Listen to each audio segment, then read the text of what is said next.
Bonjour et bienvenue sur cette nouvelle vidéo de la chaîne Investisseurs Intelligents. Il y a quelque temps, un abonné m'a demandé davantage d'informations sur la sélection d'actions. J'ai déjà fait une vidéo qui donne des informations à ce sujet, mais je vais ici vous donner un complément pour que vous ayez les outils nécessaires pour faire de meilleures recherches. Ces critères sont bien entendu tirés des stratégies de Warren Buffett.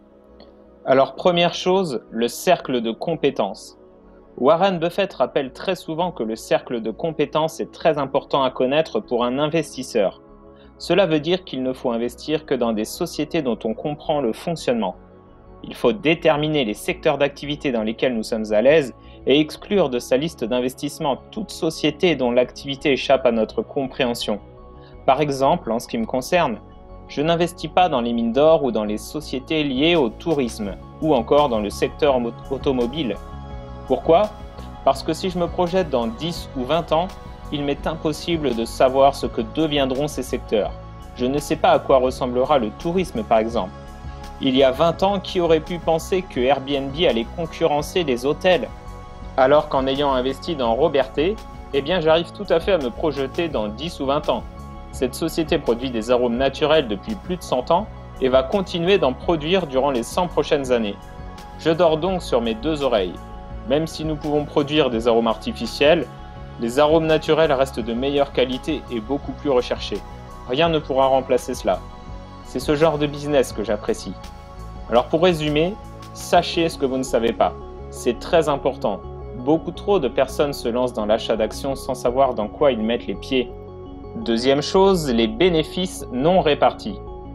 Les bénéfices non répartis sont importants à analyser. On peut connaître leur montant et leur évolution en analysant le bilan de l'entreprise. Alors de quoi s'agit-il?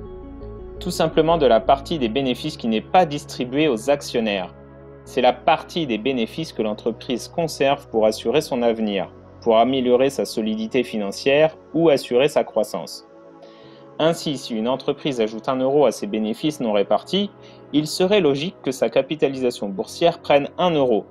En tout cas, sur le long terme, un actionnaire d'une belle société devrait voir ce phénomène se produire.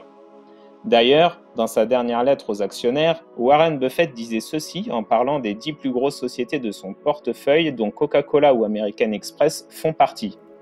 Les gains réalisés que nous enregistrerons éventuellement en détenant partiellement chacune de ces sociétés ne correspondront pas exactement à notre part de leurs bénéfices non répartis. Parfois, hélas, les bénéfices ainsi conservés à l'intérieur des entreprises ne produisent rien. Mais la logique et l'expérience passée indiquent que le groupe réalisera des gains en capital au moins égaux et probablement supérieurs à notre part de ces bénéfices non répartis. Il faut toutefois préciser que ce phénomène ne se produit que pour les sociétés qui ont un rendement sur capital élevé. C'est pourquoi je vous renvoie vers la première vidéo que j'avais faite sur la façon de choisir une action, où j'explique comment calculer le rendement des capitaux propres. Il s'agit en fait du principe des intérêts composés. On peut considérer qu'une entreprise est un compte d'épargne. À chaque fois que l'entreprise place une partie de ses bénéfices dans ce compte d'épargne, c'est-à-dire dans son propre business, cet argent devrait produire des bénéfices qui correspondraient aux intérêts d'un compte d'épargne. Au fil des années, cette accumulation des bénéfices non répartis devrait permettre à l'actionnaire de s'enrichir à hauteur de la croissance des bénéfices non répartis. Mais encore une fois, cela ne fonctionne que pour les très belles sociétés et sur de très longues périodes. Enfin, troisième chose, les rachats d'actions. Les rachats d'actions sont très importants et Warren Buffett recherche constamment des entreprises qui procèdent à cette ingénierie financière. Le processus est simple. Les entreprises qui procèdent au rachat d'actions utilisent une partie de leurs bénéfices pour racheter une partie de leurs propres actions en circulation et les annulent.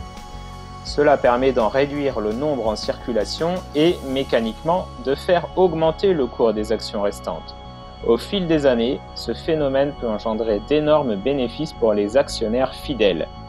Par exemple, Warren Buffett détient des actions Coca-Cola depuis plus de 30 ans. Coca-Cola rachète régulièrement ses propres actions.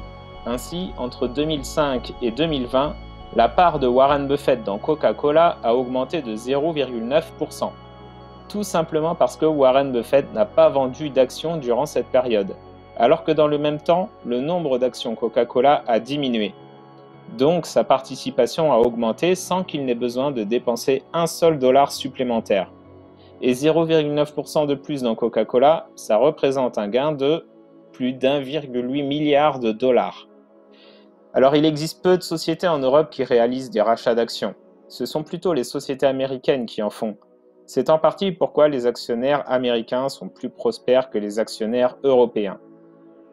Voilà, j'espère que toutes ces informations pourront vous aider à affiner vos recherches. N'oubliez pas de vous abonner pour ne pas rater la sortie des prochaines vidéos et à bientôt sur la chaîne Investisseurs Intelligents.